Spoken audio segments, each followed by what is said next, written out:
let's just open up and check see what we have here. So it has a couple screws with the parts on it. And it has the 5 bases. We've got some nice Necron decals, which we'll put off to the side here. And then we have the instruction manual here. So the first thing you want to do is decide what you want to build. What type of Necrons do you want to build? You have Immortals, you have 2 different types with 2 different guns. And then you have the death marks here. So I am actually going to go with the first one here, which I think these are the Gauss blasters. So I'd like to have those. Let me see. Yeah. These guns here have a much greater distance. They have a -2 AP, 5 strength, and 1 shot at the rapid fire. So that's the one I'm going to go with. So this is what I'm going to build right here. So once you have decided that, you have to find out which section is the one that you want. So the Immortals is right here, and these are the ones with the Gauss Blast. This shows you the optional one here, same way here. But you have 1, 2, 3, 4, and 5 of them. And then you just assemble them onto the legs as the last step. Now this page here shows you the finished guys, or the finished alternate way that they can be built. And then these are the death marks right here. So if you wanted to build the death marks instead of the Immortals, you just follow this instruction right here, which is not what I'm going to do.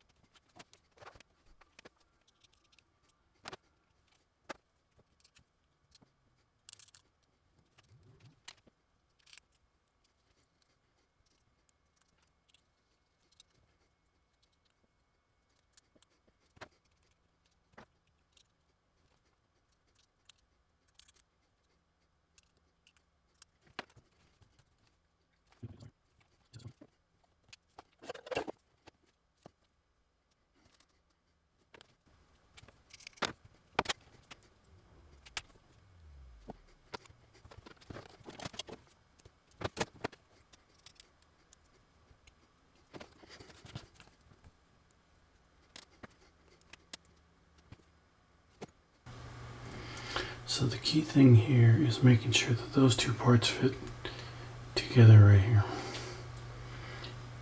So most of my pressure is right on the wires here, and that's where I'm holding it for 10 seconds. And the arm, I just have the arm in there.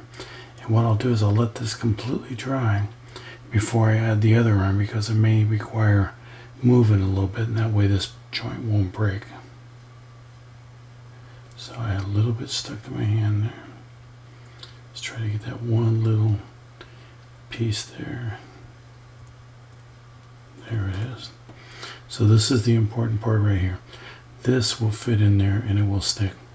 So I'm just going to set this down now, nice and easy, if I can, with the arm next to it.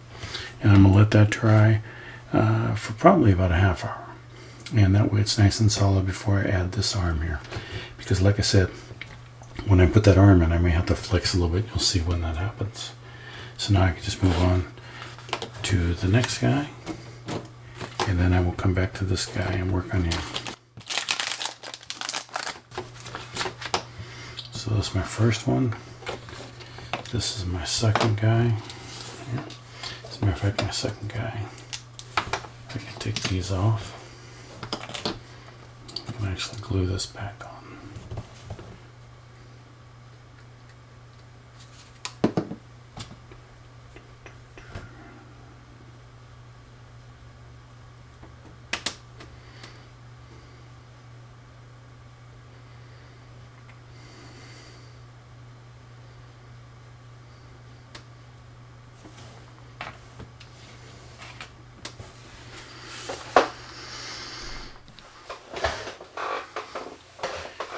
Alright, so as you can see, I like to work in stages to get these things done, and that's probably the fastest way to assemble models, especially when you have, you know, 5 or 10 of them that you have to do.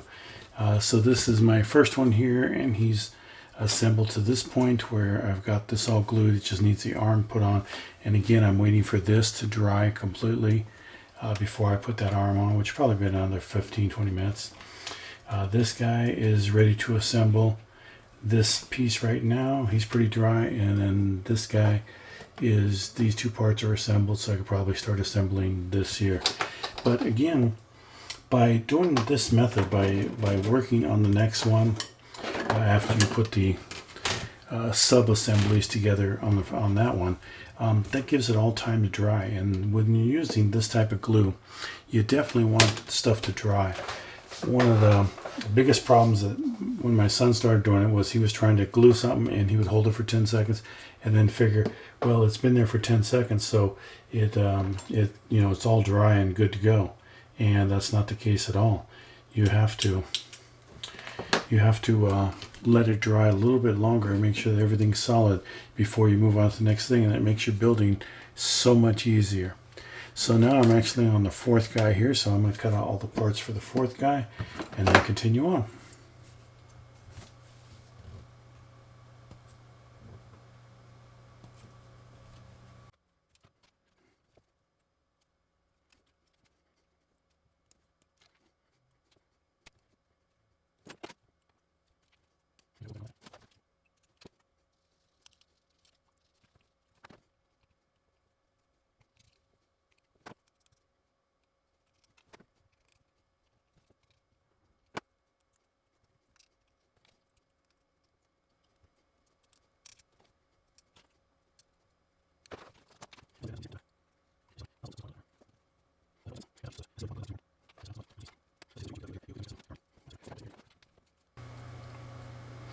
Now I like to put glue across the shoulder blades to make sure that they get some type of bond between them, because they tend to stay open. Handling these small parts is the toughest part of all of this, I think. I don't know about you guys, but it's the toughest part for me. Now all these will go over there, except I have that one.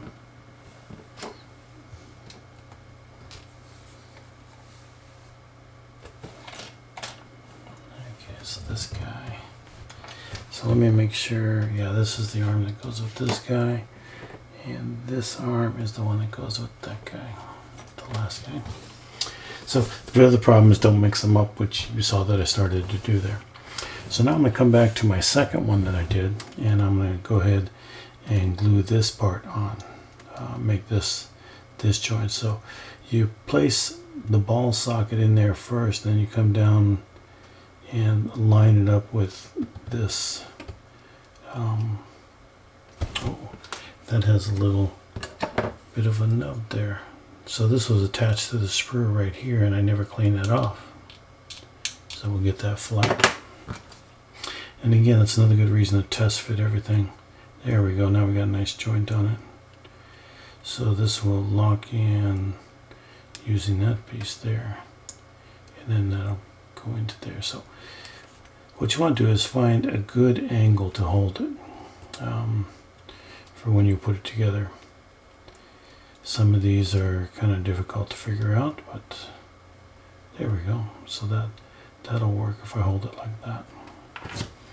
Alright, so I'll put a drop of glue on the ball, drop of glue at the end of this group, and a small drop at the end of that little singular wire coming out there. Drop the ball on in. Get this. And again, my main concern is to make sure that the wire gets connected. So whatever angle this gun needs to be at, with that ball in there, I want to make sure that the wire gets attached well. Oops. See how it comes apart, and see how it's already starting to melt? So that's where you start getting those ragged edges. Just get it back together as quickly as possible. I don't know if you can see that. Maybe not. Maybe not, but you want to get it back together as quickly as possible. So Again, once that part is sealed up, you want to let go of it and let it go. Now I'm slightly off on that one wire. I don't know that it'll make, oh there, I did it, I adjusted it. So I'm just going to leave it alone. You don't want to mess with it too much. That's the worst thing you can do with it. And this one's probably just as ready too, so I might as well go ahead and put this one on too while I'm here. And that one seems to go together relatively simple. As I said, I'll probably have a difficult time once I put the glue on it. It'll be much more difficult to get it to join together. So again, you need to get these parts together and once so that they lock in, because what starts happening is that the glue melts. Like that had a little tiny nub on it that lined up the wires.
Let's see, it made a nice, quick, fast joint on there.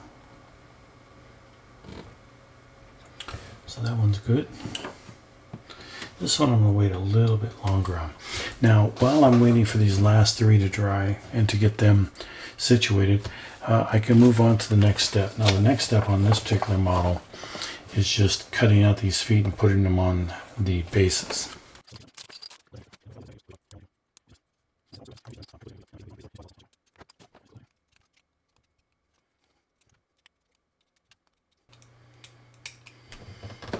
Because this is where I'm going to use this stuff here, this fun tack.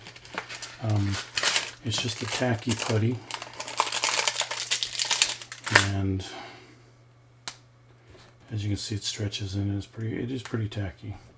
Now you don't need much, and the problem, at least for me, is using too much on it.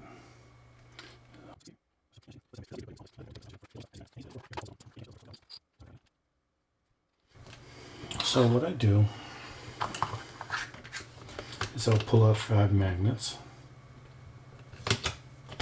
and these are 2x6 magnets, 2mm thick by 6. And on these center points, I put them far enough away so they don't go towards each other or towards any metallic object. But by using this center point here, it makes it easy for me to align these down onto the base. So for this, I'm going to be using the thick CA, and I'm going to be using my accelerator. So I first put a drop of accelerator on the base right here, or a couple drops, because you do want it to stick fast. And I put a drop of thick CA, a good sized drop, a healthy drop. And then I just plop that right down on the center there and just leave it alone. Just plop it on there and leave it alone. So what's going to happen is that the accelerator is rapidly going to activate the CA glue that's on top of the magnet. As you can see, just drop it right on down there. And generally, like I said, I do it this way first. I have it with just the base and do that, but I completely forgot about it because being on camera is so much pressure. And I just drop that right on there, just like that.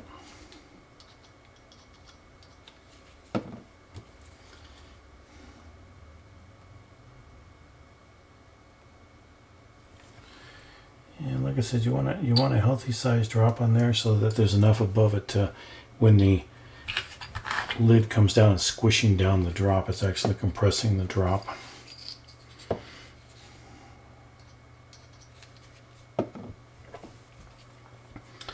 And I magnetize them because of my storage.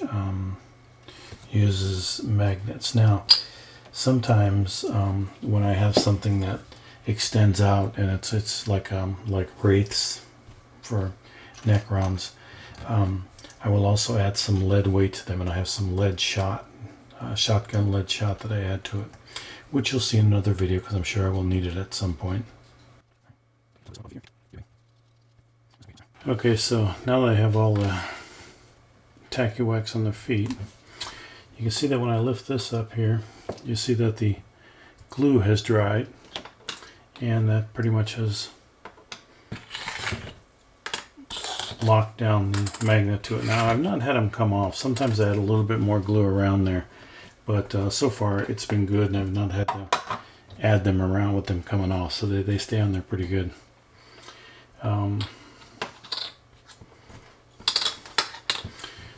So put these legs on down here, and when you press the legs down, press at the feet with this stuff.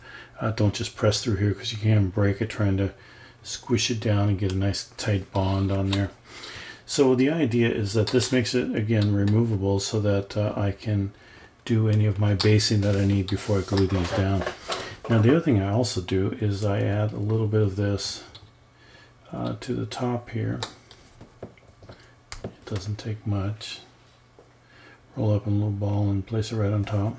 And the reason for that is that right now I'm looking at painting, or thinking ahead about painting now. Once I get these together like this, I can actually play them this way. But this guy I'm just going to set right down on top here, and that locks him in so that I can paint him, because right now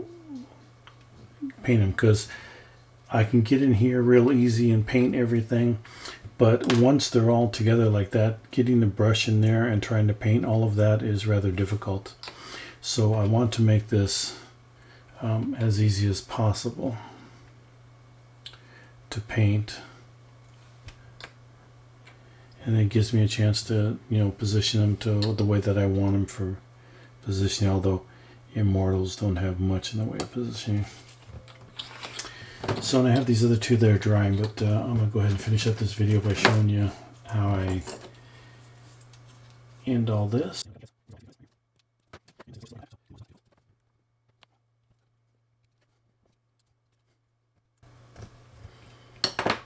Alright. And then, it doesn't matter, they're all exactly the same, so it doesn't matter which ones go on which body, but, and let me get a little closer view here for you. So what I'm going to do is just put a drop of glue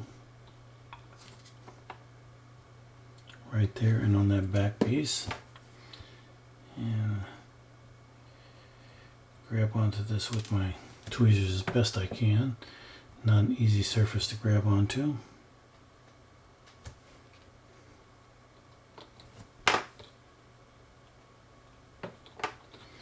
Place him in there. Make sure that his head is the way that I want it, which that looks good. And once you get the heads on here, that's pretty much the end of the build for these guys. And like I said, normally I finish up the other two and just drop the head on last, but I'm moving this along so you can take a look. And once I place it on there, I just give it light pressure to lock it in place and make sure that they stay. And that's the build on the Necron Immortals. So hopefully you found that useful and some information that you can take away. Please do like and subscribe to the channel. I will have more videos coming out soon. But right now, this pretty much wraps up this one. So thanks for watching.